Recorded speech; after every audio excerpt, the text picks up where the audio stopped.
Good morning everyone. जैसा कि आप लोगों को याद है, इससे पहले हमने पॉलिनेशन को स्टडी किया। तो पॉलिनेशन को हमने जब स्टडी किया तो हमने कुछ डायग्राम्स को बोर्ड पे ड्रॉ करके स्टडी किया। अब हम इसी प्रोसेस को, इस पूरी प्रोसेस को सुंदर सुंदर पिक्चर्स और डायग्राम्स के थ्रू समझेंगे। तो ध्यान दीजिए, पॉलिनेशन के दो टाइप्स थे, सेल्फ पॉलिनेशन और क्रॉस पॉलिनेशन। सेल्फ पॉलिनेशन के भी आगे दो टाइप्स थे। आप लोगों को याद होगा, सेल्फ पॉलिनेशन में हमने ऑटोगैमी में स्टडी किया था कि सेम फ्लावर के अंदर पॉलिनेशन होता है। इस पिक्चर पर कॉन्सेंट्रेट कीजिए। ये जो पार्ट है, ये है ब्लैक स्पॉट्स वाला जो आपको नज़र आ रहा है। ये वाला पार्ट क्या है? ये वाला है मेल पार्ट। तो मेल पार्ट में आप देख सकते हैं, यहाँ पे नीचे एरो की तरफ ध्यान दीजिए, pollen comes loose from stamen. और second point, a pistil of same flower collects pollen. तो ये वाली जो स्ट्रक्चर है जो ऐसे बनी हुई है, ये पिस्टिल है और यहीं से पॉलन ग्रेन यहाँ पर ट्रांसफ़र हो रहे हैं। इस तरह से जब ये प्रोसेस होती है सेम फ्लावर के अंदर, तो ये कहलाती है ऑटोगैमी। ओके, अब इसके बाद इस सेकेंड स्लाइड पर ध्यान दीजिए। यहाँ पर आप देखेंगे तो आपको मिलेगी दो चीज़ें यानी दो डायग्राम्स के अंदर क्या डिफरेंस है? कौन डायग्राम देखिए, ये फर्स्ट डायग्राम, इस पे कंसंट्रेट कीजिए। यहाँ पर इसी के फ्लावर के एंथर से पॉलन ग्रेन्स इसी फ्लावर के स्टिग्मा पर आकर गिर रहे हैं, तो ये हो गया अपना ऑटोगैमी। इसको याद करने की मैं आपको एक ट्रिक बताती हूँ। ऑटो का मतलब होता है सेल्फ, खुद का। तो ऑटोगैमी में क्या आ जाएगा? सेल्फ का फ्लावर, यानी सेल्फ के स्टिग्मा पर पॉलन ग्रेन आकर गिरेंगे। फिर जो हमारी सेकेंड प्रोसेस थी वो थी जिएंटोगैमी। ये जो है, ये हमारी सेकेंड प्रोसेस है जिएंटोगैमी में क्या हो रहा था? एक ही प्लांट पर दो फ्लावर्स प्रेजेंट थे, यानी इस फ्लावर से इस फ्लावर तक ये दोनों एक ही प्लांट पर हैं और एक दूसरे में पॉलेंस का एक्सचेंज हो रहा है। तो ये प्रोसेस क्या कहलाती है? ये प्रोसेस कहलाती है जिएंटोनोगैमी। इसके बाद क्रॉस पॉलिनेशन में हमने इसके बाद सेल्फ पॉलिनेशन के अडाप्टेशंस में हमने स्टडी किया था कि पहला पॉइंट था जिसे हम कह रहे थे बाइसेक्सुअलिटी का क्या मतलब होता है? बाइसेक्सुअलिटी का मतलब होता है एक ही फ्लावर के अंदर दो पार्ट्स यानी दो रिप्रोडक्टिव पार्ट्स, एक मेल और एक फीमेल, वो दोनों सेम फ्लावर के अंदर प्रेजेंट हो। तो इस फ्लावर में आप देख सकते हैं, ये पहला फ्लावर है हिबिस्कस का, इसका साइंटिफिक नेम है हिबिस्कस रोजा साइनेंसिस, जिसे हम शू फ्लावर या हिंदी में गुड़हल भी कहते हैं। देखकर ही आपने रिकॉग्नाइज कर लिया होगा, यानी पहचान लिया होगा फ्लावर को। फिर इसके बाद दूसरा कैरेक्टर आता है जिसे हम कहते हैं होमोगैमी का क्या मतलब होता है कि दोनों पार्ट्स यानी मेल और फीमेल का जो पार्ट है, ये दोनों एक साथ में डेवलप हो, यानी एक ही टाइम पे मैच्योर हो जाएंगे। तो पास में ऑलरेडी स्ट्रक्चर प्रेजेंट है, एक ही टाइम पे मैच्योर हो जाएंगे तो तुरंत न्यूली मैच्योर पॉलन ग्रेन आकर गिर जाएगा, यानी फॉल करेगा किस पे? पॉलन ग्रेन पे, तो स्टिग्मा पे। तो ये हो गया ना सेल्फ पॉलिनेशन करने का एक अच्छा तरीका, यानी अडाप्टेशन। इसके बाद जो थर्ड प्रोसेस आती है उसे हम कहते हैं क्लिस्टोगैमी। यहाँ पर देखिए, क्लिस्टोगैमस फ्लावर इन वायोला। अब ध्यान दीजिए, यहाँ पर ये जो क्लोज स्ट्रक्चर आपको दिखाई दे रही है ना, ये एक्चुअल में वायोला के फ्लावर्स है। तो क्लिस्टोगैमी का मतलब क्या होता है कि फ्लावर कैसे रहेंगे? बंद, यानी जो फ्लावर्स खिलते हैं वो वाली प्रोसेस नहीं होती यहाँ पे। तो फ्लावर्स कैसे रहेंगे? बंद। अब फ्लावर्स बंद रहने की वजह से क्या होगा? यहाँ पर जो अंदर पॉलन ग्रेन बने वो अंदर प्रेजेंट स्टिग्मा पर ही जाकर अटैच होंगे। तो इस तरह से सेल्फ पॉलिनेशन को फिक्स किया जाता है, यानी 100% सेल्फ पॉलिनेशन के रिजल्ट आते हैं। ये जो आप पिक्चर देख रहे हो, ये वाला, ये भी वायोला फ्लावर ही है। ओके, अब हम देखेंगे क्रॉस पॉलिनेशन में। जैसे कि आपको याद होगा, क्रॉस पॉलिनेशन में क्या थी? दो एक्टिविटीज़ यानी क्या एक्टिविटी थी? देखिए क्या हो रहा था, दो डिफरेंट फ्लावर्स के बीच में क्रॉस कब होता है? जब दो अलग अलग चीज़ साथ में होंगी तब होगा ना क्रॉस। तो इससे आप याद रख सकते हैं, क्रॉस पॉलिनेशन में दो डिफरेंट फ्लावर्स के बीच में ये प्रोसेस होती है। तो यहाँ पर ध्यान दीजिए, जो डार्क ब्लू कलर वाला पार्ट है ये है अपना स्टेमन, ये वाले, और ये जो सेंटर में पर्पल कलर की स्टिक है ये है अपनी पिस्टिल। तो देखिए, इस फ्लावर के स्टेमन से पॉलन ग्रेन आकर इसके स्टिग्मा पर गिर रहे हैं और यहाँ से पॉलन ग्रेन आकर इसके स्टिग्मा पर गिर रहे हैं। तो ये हो गया ना दो अलग अलग फ्लावर्स के बीच में क्रॉस। तो तो इस प्रोसेस को हम कहते हैं इनका अडाप्टेशन। पहला पॉइंट अडाप्टेशन का क्या है? Self sterility. सेल्फ स्टर्लिटी, इसका क्या मतलब हुआ? सेल्फ स्टर्लिटी का मतलब होता है कि एक फ्लावर का पॉलन ग्रेन उसकी खुद की अगर उसी खुद के फ्लावर के अगर स्टिग्मा पर गिरेगा तो वो उसे क्या नहीं कर सकता? उसे फर्टिलाइज नहीं कर सकता। इस चीज़ को हम क्या कहते हैं? Self fertilization. अगर ऐसी एक्टिविटी नहीं होगी तो वो पॉलन ग्रेन खुद के फ्लावर पर नहीं गिर पाएगा और सेल्फ पॉलिनेशन की एक्टिविटी नहीं हो जाएगी, यानी इस अडॉप्टेशन से क्रॉस पॉलिनेशन के चांसेस 100% बढ़ जाएंगे। अब देखिए, जो सेकेंड अडॉप्टेशन है उसे हम क्या कहते हैं? यूनिसेक्सुअलिटी। क्या कहेंगे? सेकेंड प्रोसेस को यूनिसेक्स। यूनि का क्या मतलब होता है? एक, वन, सिंगुलर। तो एक फ्लावर में अगर एक ही सेक्स लगेगा, यानी एक फ्लावर में अगर सिर्फ मेल पार्ट है और दूसरे फ्लावर में सिर्फ फीमेल पार्ट है, तो क्रॉस पॉलिनेशन के चांसेस तो डेफिनेटली बढ़ जाएंगे, राइट। तो इसे हम क्या कहते हैं? यूनिसेक्सुअलिटी। यूनिसेक्सुअलिटी में आपको फ्लावर्स याद होंगे। एग्जाम्पल में मैंने आपको पपाया का एग्जाम्पल दिया था, पपीते का एग्जाम्पल। मैंने इसको आपको बहुत अच्छे से एक्सप्लेन भी किया था। इसके बाद जो दूसरा पॉइंट आता है, भिन्न काल पक्वता का क्या मतलब होता है कि दोनों जो रिप्रोडक्टिव पार्ट्स है, जब फ्लावर बाइसेक्सुअल है और दोनों जो रिप्रोडक्टिव पार्ट्स है, तब पॉलिनेशन की एक्टिविटी को सुनिश्चित कैसे किया जाए कि क्रॉस ही हो, जबकि दोनों पार्ट्स एक ही फ्लावर में है। इसके लिए फ्लावर्स क्या करते हैं? भिन्न काल पक्वता, यानी अलग अलग टाइम पे डेवलप होते हैं। यहाँ पर देखिए, इसके दो टाइप्स थे। ये पहला टाइप है प्रोटो एंड्री। प्रोटो एंड्री में क्या होता है? प्रो का मतलब होता है फर्स्ट और एंड्री का मतलब होता है एंड्रोशियम। तो यहाँ पर एंड्रोशियम पहले डेवलप होगा। तो इस पिक्चर पे कॉन्सेंट्रेट कीजिए।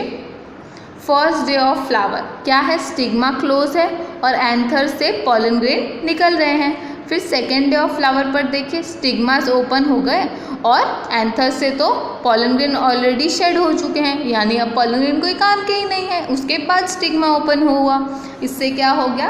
क्रॉस पॉलिनेशन के चांसेस और बढ़ गए। अब ये सेकेंड टाइप में देखिए, प्रोटोगाइनी। प्रोटो का मतलब मैंने आपको समझाया पहले, और गाइनी का मतलब गाइनोशियम, यानी फीमेल पार्ट। यानी अब यहाँ पर क्या होगा? फीमेल पार्ट पहले डेवलप हो जाएगा। यहाँ पर देखिए, फर्स्ट डे ऑफ फ्लावर में ये जो वाइट वाला पोर्शन है, ये क्या है? स्टिग्मा। और नीचे जो येलो वाला पोर्शन है, ये है एंथर। तो स्टिग्मास यहाँ पे देखो खुले हुए हैं, और सेकेंड डे ऑफ फ्लावर में देखो स्टिग्मास बंद हैं, और उसके बाद सेकेंड डे पे पॉलन ग्रेन्स बाहर निकले हैं, फर्स्ट डे में तो नहीं निकले। तो इस एक्टिविटी से क्या हो जाएगा? स्टिग्मास पर पहले बाहर से कोई पॉलन ग्रेन आकर गिरेगा और वो फर्टिलाइजेशन कंप्लीट कर लेगा। तो इस तरह से क्रॉस पॉलिनेशन को यहाँ पर रोका जाता है। फिर जो अगला पॉइंट आता है उसे हम कहते हैं हेटेरोस्टाइली। क्या कहते हैं? फोर्थ पॉइंट को हेटेरोस्टाइली। अब इस हेटेरोस्टाइली को समझिए आप लोग। आप देखिए, ये स्टिग्मा इस तरफ फेस कर रहा है, राइट, और ये जो एंथर्स हैं ये इस तरफ फेस कर रहे हैं। तो अगर मैं आपको एक्सप्लेन करूं तो यहाँ से अगर कोई पॉलन ग्रेन आता है तो वो स्टिग्मा पर सीधा अटैच हो जाएगा, राइट। और अगर हवा ऑपोजिट डायरेक्शन में बैठे और खुद का पॉलन ग्रेन ही इस तरफ स्टिग्मा पर आना चाहे तो आ नहीं पाएगा ना, क्योंकि स्टिग्मा का फेस तो इस तरफ है। यानी अब ये गिरेगा इसके बैक पोर्शन पे। बैक पोर्शन पर गिरने की वजह से क्या हो जाएगा? पॉलन ग्रेन्स तो जर्मिनेट ही नहीं होंगे और सेल्फ पॉलिनेशन नहीं हो पाएगा। इसको क्या कहते हैं? हर्कोगेमी कहते हैं। इस एक्टिविटी को क्या कहते हैं? हर्कोगेमी। इसमें क्या हो जाता है? स्ट्रक्चरल डिफरेंसेस आ जाते हैं। अगली जो प्रोसेस है उसे हम कहते हैं हेटेरोस्टाइली, यानी क्या होगा? अलग अलग लेंथ के होंगे। एस का मतलब है स्टिग्मा और ए का मतलब है एंथर। तो आप देखिए, यहाँ पे स्टिग्मा ऊपर है यानी लंबे लेंथ का है, तो बाहर से आने वाले पॉलन ग्रेन को स्टिग्मा ससेप्ट कर लेगा, यानी उसके लिए एक्सेप्टेबल। अब अंदर से ऐसे कैसे ऊपर की तरफ पॉलन ग्रेन आ जाएंगे बिना किसी सपोर्ट के, राइट। तो ये एक्टिविटी तो हो नहीं सकती। तो बाहर से आने वाले पॉलन ग्रेन्स के लिए स्टिग्मा क्या हो जाएगा? ससेप्टेबल। अब इसमें देखिए, एंथर लॉब्स ऊपर है तो पॉलन ग्रेन हवा की वजह से या पॉलिनेटर्स की वजह से बाहर की तरफ उड़ेंगे। बाहर की तरफ उड़ने की वजह से क्या हो जाएगा कि स्टिग्मा यहीं पे रह जाएगा और अंदर की तरफ कोई पॉलन ग्रेन नहीं आएगा। अंदर की तरफ पॉलन ग्रेन नहीं आएगा तो पॉलिनेशन कैसे होगा, है ना। तो इस तरह से क्रॉस पॉलिनेशन की एक्टिविटी को यहाँ पे बढ़ावा मिल जाएगा। अब इसके बाद हम क्या देखेंगे? मेथड्स। पॉलिनेशन किन मेथड्स के थ्रू होता है। तो मेथड्स में हमने पहले देखा था एनीमोफिली। एनीमोफिली में क्या हो रहा था कि ये जो आप देख रहे हैं, ये जो धुएंदार स्ट्रक्चर, यहाँ पर ध्यान दीजिए, ये जो धुआं आपको दिख रहा है ये एक्चुअल में धुआं नहीं है, ये क्या है, पॉलन ग्रेन्स है जो हवा में उड़ चुके हैं। अब ये पॉलन ग्रेन्स हवा की मदद से क्या करेंगे, दूसरे फ्लावर्स पर जाके बैठ जाएंगे और वहाँ पर पॉलिनेशन की एक्टिविटी हो जाएगी। तो इस तरह से अगर हवा के थ्रू पॉलिनेशन की एक्टिविटी होती है तो उसे हम कहते हैं एनीमोफिली, और इसमें फ्लावर्स ऐसे शुष्क यानी ड्राई टाइप के होते हैं।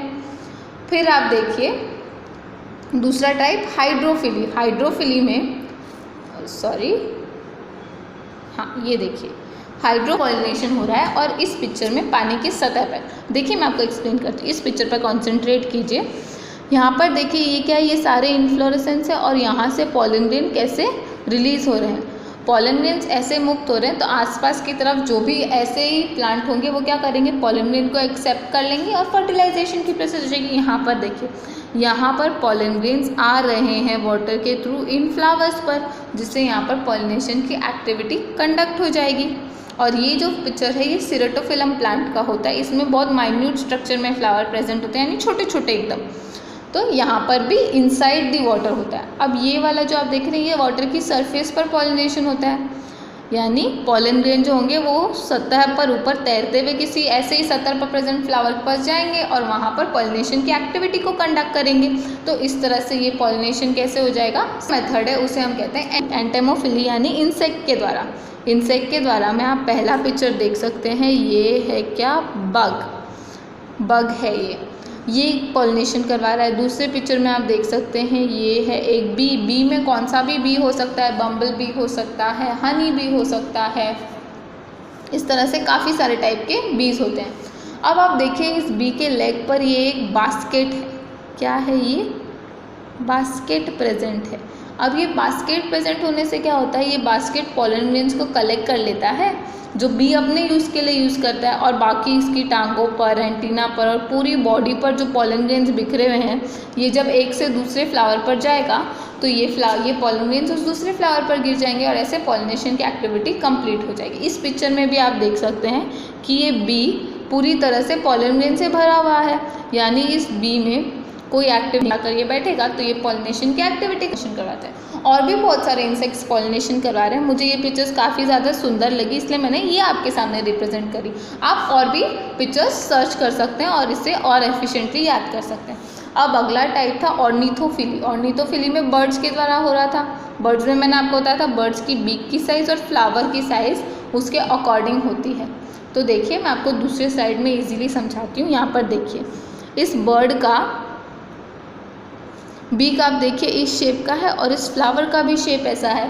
तो इसकी वजह से क्या होता है कि बर्ड्स इजीली इस फ्लावर से नेक्टर ले सकते हैं। ये जो बर्ड है ये हमिंग बर्ड है या जिसे सन बर्ड भी कहते हैं। अब यहाँ पर एक कैरेक्टर होता है।